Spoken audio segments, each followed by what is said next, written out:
Hola a todos. Según lo prometido el viernes pasado, hoy vengo a hablaros del subwoofer, sus características, misión y funciones. Para algunos es una de las piezas más importantes de un sistema. Para otros, una simple caja enorme e innecesaria que les da muchísimos dolores de cabeza en sus instalaciones y equipos. Para la mayoría, un elemento más dentro de nuestro equipo que permite mejorar la calidad del sonido y de las muy bajas frecuencias. El subwoofer o altavoz para frecuencias subgraves tiene dos misiones básicas: reducir sin distorsión frecuencias a las que el resto de altavoces no son capaces de llegar y reproducir el sonido almacenado en las pistas de audio de los formatos multicanal. Este es también conocido como el canal de efectos de bajas frecuencias o LFE, y en él nos encontramos sonidos de subgraves por debajo de los 40 Hz, cuyo objetivo es hacer vibrar al espectador, pero también recrear un ambiente realista reproduciendo los sonidos de las muy bajas frecuencias. Las primeras pistas de audio que integraban este canal LFE lo usaban de forma esporádica y solo para realizar resalzar ciertos momentos o pasajes clave. Sin embargo, en la actualidad la mayoría de las grabaciones lo usan de forma casi continua, no solo para reforzar algunos sonidos, sino más bien para recrear una acera sonora más realista y mucho más amplia. Esto ha hecho que se hayan convertido en un elemento casi imprescindible y esencial en todo buen sistema que así se precie. Y digo casi porque puede ser sustituido en algunos casos y en muchos casos por los propios altavoces de nuestros sistemas, si estos evidentemente son capaces de reproducir bajas frecuencias sin ningún problema ni distorsión. Veamos pues los tipos de subwoofer. Podemos distinguir fundamentalmente dos tipos de subwoofer, sin entrar en demasiadas formas, colores, potencias, formatos, tipología de cajas, etcétera, etcétera, etcétera. Los pasivos y los activos. Los primeros, como su nombre indica, no tienen elementos activos de amplificación que les doten de la potencia suficiente como para reproducir sonido. Son, por así decirlo, un transductor simple metido en una caja o algo similar al resto de los buffers, pero enfocado a la reproducción exclusivamente de muy bajas frecuencias. Los pasivos, por tanto, y por así decirlo, son transductores, como ya decíamos, metidos en una simple caja. Necesitan de un amplificador externo que les proporcione la potencia necesaria para mover su membrana y reproducir el sonido, eso sí, dentro de su banda de frecuencias. No tienen controles de volumen ni de fase o frecuencia.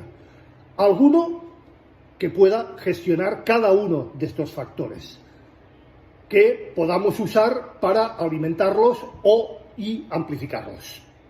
Los subwoofers activos, por el contrario, cuentan con una buena etapa de potencia de amplificación integrada generalmente en su propia caja. Algunos no, algunos de forma externa. Suelen ser los más frecuentes en el mercado y aquí incorporan todo lo necesario para ponerlos en funcionamiento desde el primer minuto, con solo conectarnos a las tomas eléctricas y al previo o salida de nuestro nuestro amplificador correspondiente. Además, suelen incorporar funcionalidades extras, como ya he mencionado, como el control de volumen, el control de fase, gestión de frecuencia de corte, realce de ciertas frecuencias graves o incluso sistemas de encendido y apagados de forma automática, mando a distancia o comunicación inalámbrica. Muchos de ellos por Bluetooth, como ya me conocéis. Yo reuso de esa fórmula de Bluetooth, muchísimo mejor si es con un sistema inalámbrico propio o muchísimo mejor si es vía Wi-Fi, y no hablemos, por supuesto, si puede ser vía de control vía Ethernet. Características de un buen subwoofer. Un buen altavoz de graves debería ser capaz de reproducir idealmente todas las frecuencias hasta casi 0 Hz, sin distorsión y con una presión acústica más que suficiente. Como os imagináis, esto no suele suceder ni suele ser así. ya que reproducir frecuencias por debajo de los 10 o incluso los 20 Hz sin distorsión o con una distorsión prácticamente imperceptible es bastante más que difícil. Tanto que la mayoría de los amplificadores del mercado filtran las señales de baja frecuencia con las que trabajan. Muchos ponen el límite real entre 5 y 10 Hz. No lo dudéis.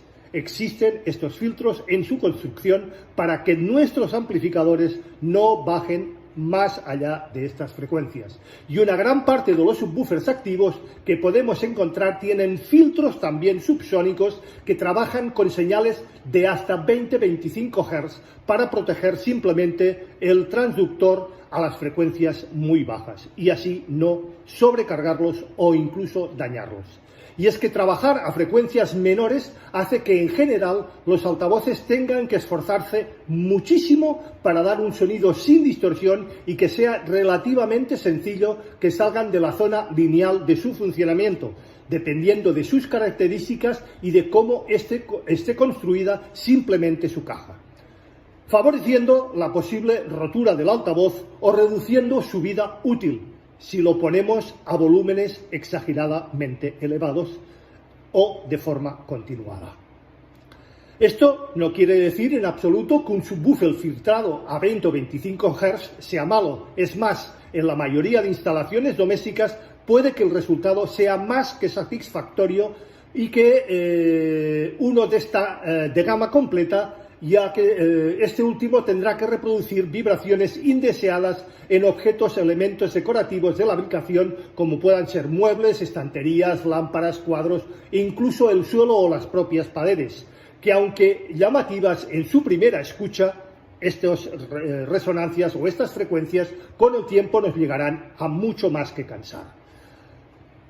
Si me preguntáis mi opinión, un buen subwoofer debería ser capaz de bajar de forma pasiva, sin contar con la acústica de la sala, sin problemas de distorsión, hasta frecuencias de unos 30-35 Hz, con caídas de unos 3-6 dB, y llegar hasta unos 20 Hz con caídas máximas de unos 9 dB.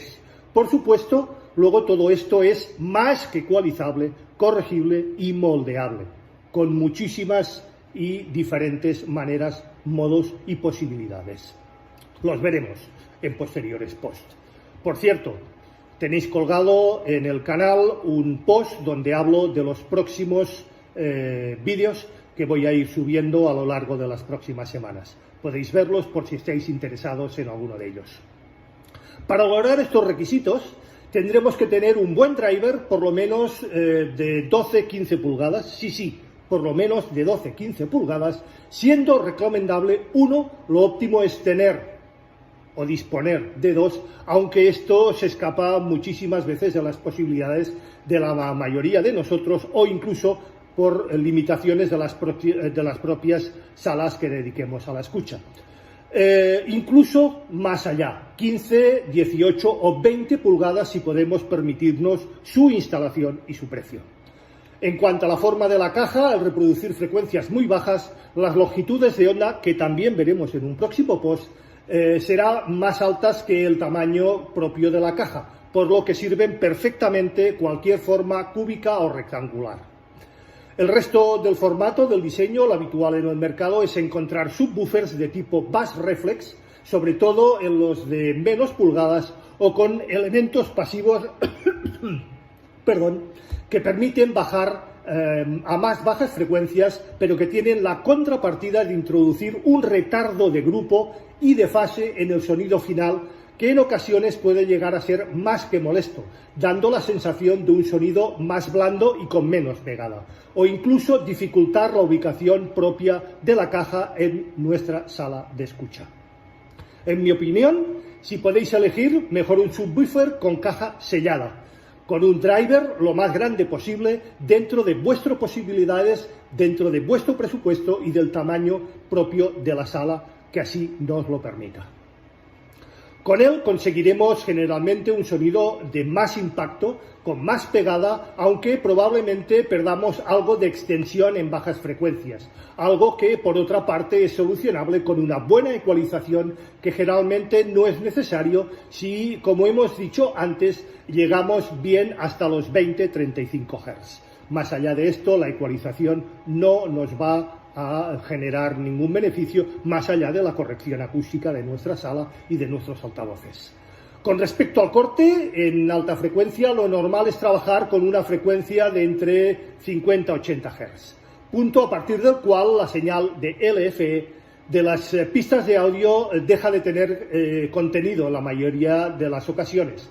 Aunque en estos últimos casos y en estos últimos años he venido viendo ediciones de pista cuyo canal de LFE llega muy por encima de los 400-500 Hz. Vosotros mismos. Algo poco habitual y que no tiene mucho sentido hoy en día, la verdad. ¿Qué potencia necesito? ¿Cuánta necesito? Bueno, depende del resultado final que queramos conseguir. Muchos dicen auténticas animaladas y exageraciones, de las cuales no estoy en absoluto de acuerdo. Hay algún ingeniero que dice 1000, 1200 vatios, 1500 vatios. ¿Cómo? ¿Para qué? ¿Y por qué? Bueno, veámoslo.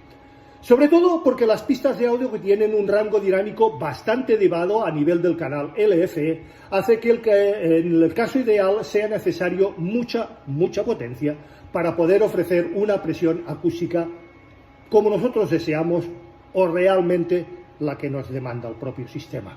Sin embargo, como la mayoría de los casos no tenemos una sala ni dedicada ni unos oídos a prueba de bombas, ya conocéis mi post sobre las presiones acústicas, si buscáis en YouTube podéis ver casos de gente que configura sus equipos domésticos para tener presiones sonoras de 115-120 dB.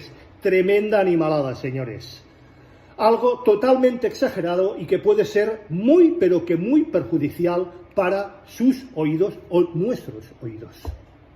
Lo normal es rebajar esta expectativa de presión sonora del subwoofer hasta niveles con los que nos vayamos a sentir simplemente cómodos. ¿Para qué más presión?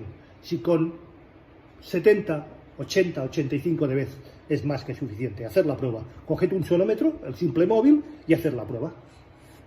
En general, para una sala de tamaño de unos 20-25 metros cuadrados, con unos 150, 250 watts RMS, es decir, SPLs, es decir,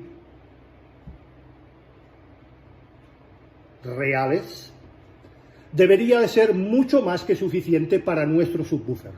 Aunque, por supuesto, esto dependerá de múltiples factores internos y externos, sobre todo si hablamos de equipo multiamplificados. Tenéis también un post donde habla de esto. Si estáis interesados, me lo dejáis en la caja de comentarios y comentaremos sobre ellos. Entre los primeros tendremos, lógicamente, la sensibilidad del altavoz, algo que no podemos variar en función de la cual obtendremos para una misma potencia una mayor o menor presión sonora, evidentemente. A mayor sensibilidad, mayor presión sonora para la misma potencia de excitación de nuestro driver. Entre los factores externos tendremos que considerar cómo está de aislada acústicamente nuestra sala, la posición del subwoofer en ella y sobre todo cómo son el resto de nuestros altavoces. Si habéis atendido al post, habréis notado que me ponía muy pesado con eso de que todos los altavoces lleguen por lo menos a 40 Hz y que nuestros altavoces, a ser posible, fuesen de banda completa. No me cansaré de insistir. Uno de los motivos de esta manía personal, si así me lo permitís, es que el resto de altavoces sean capaces de bajar mucho en frecuencia. El rango de estas que tendremos que mandar al subwoofer será mucho más reducido, minimizando, evidentemente, la potencia necesaria para los subwoofers o los altavoces de subgraves, a la vez que facilitaremos su instalación en nuestra sala. Si por el contrario nuestros altavoces principales son pequeños e incapaces de reproducir frecuencias por debajo de los 50-80 Hz, como los típicos altavoces de estantería o bookshelf, todas estas frecuencias se las tendremos que mandar evidentemente al subwoofer, necesitando de este soporte mucha más frecuencia y frecuencias más bajas, obteniendo un sonido menos localizado y mucho más disperso. Bien, y esto es todo por hoy, que como siempre digo, no es poco. Tomad vuestras propias opiniones, conclusiones y consideraciones al respecto. Como siempre, quedo abierto a cualquier duda, pregunta, aclaración, cuestión o sugerencia por vuestra parte, que como bien sabéis, siempre respondo. Recordad, si os ha gustado, dadle al like, por favor. Hay muy pocos likes.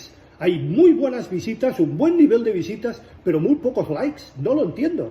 ¿Tanto cuesta? Si os ha gustado, dadle al like. Y si no os ha gustado, lo dejáis en la caja de comentarios y lo comentamos. Gracias. Compartid el post, así ayudáis a crecer al canal. Suscribiros si no lo estáis ya.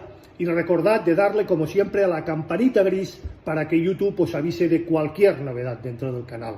Gracias y nos vemos el próximo viernes, si así lo consideráis y tenéis el bicipláceto de considerarlo, en un nuevo capítulo de A las 8 estrenamos. Esta vez hablaremos de las ultra y sub sonidos y frecuencias que no podemos oír, pero sí notar o percibir.